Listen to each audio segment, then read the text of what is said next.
Singhasari. Pada masa Sri Maharaja Kertanagara yang berkuasa pada tahun 1268 sampai tahun 1292 Masehi, awal Cakravala Mandala Dvipantara atau Nusantara. Konsep Nusantara sebagai daerah yang dipersatukan pada awalnya bukan berasal dari Gajah Mada, melainkan oleh Raja Kertanagara dari Kerajaan Singhasari dalam Prasasti Mula Malurung yang diterbitkan oleh Kertanagara pada tahun 1255 Masehi atas perintah ayahnya, Raja Wisnuwardhana, atau lebih dikenal dengan nama Ranggawuni, yang bergelar Sri Jaya Wisnuwardhana Sang Mapanji Seminingrat dan berkuasa pada tahun 1248 sampai 1268 Masehi. Selain itu, pada 1275 Masehi, istilah Cakravala Mandala Dvipantara digunakan oleh Kertanagara untuk menggambarkan kepulauan Asia Tenggara yang bersatu di bawah kekuasaan Singhasari. Dvipantara merupakan sebuah kata dalam bahasa Sanskerta yang berarti pulau-pulau yang berada di tengah-tengah sebagai sinonim terhadap kata Nusantara. Karena baik Dvipa maupun Nusa sama-sama memiliki arti pulau, Kertanagara membuat visi tentang penyatuan pemerintahan dan kerajaan maritim di Asia Tenggara sebagai pertahanan dalam menghadapi kebangkitan dari ekspansionis dinasti Yuan dari Cina yang dipimpin oleh Kaisar Mongol, Kubilai Han.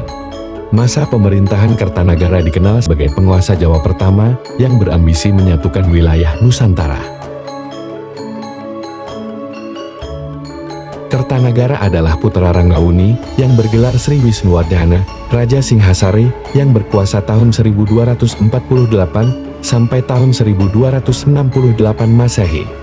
Ibunya bernama Jayawardhani, adalah putri dari Sri Bahtara Paramaswara atau lebih dikenal Mahesa Wongantelen, putra sulungkan Arab, pendiri Singhasari, dari Kendedis. Istri Kertanagara bernama Sri Bajradewi. Dari perkawinan mereka lahir beberapa orang putri, yang dinikahkan antara lain dengan Dyah Wijaya Putra Dyah Lembutau dan Ardha Raja Putra Jaya Katwang.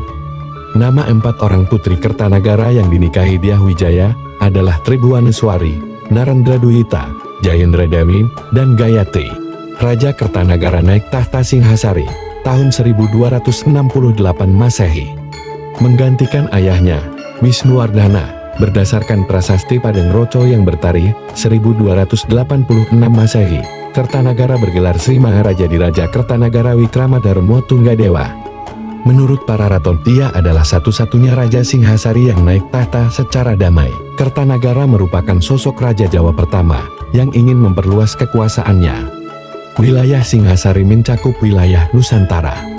Nagara Kertagama menyebutkan daerah-daerah bawahan Singhasari di luar Jawa pada masa Kertanagara antara lain Kerajaan Melayu, Bali, Pahan, Gurun, Sunda, Madura, dan Bakulapura. Dalam bidang agama, Kertanagara memperkenalkan penyatuan agama Hindu aliran Siwa dengan agama Buddha aliran Tantrayana, dan dalam para raton, Kertanagara sering juga disebut dengan nama Batara Siwa Buddha. Gelar keagamaan Kertanagara dalam Nagara Kertagama adalah Sri Jina Bajraswara. Sedangkan dalam prasasti Tumpan, Kertanagara bergelar Sri Jinaneswara Bajra. Kertanagara diwujudkan dalam sebuah patung Dina Mahaksobhya.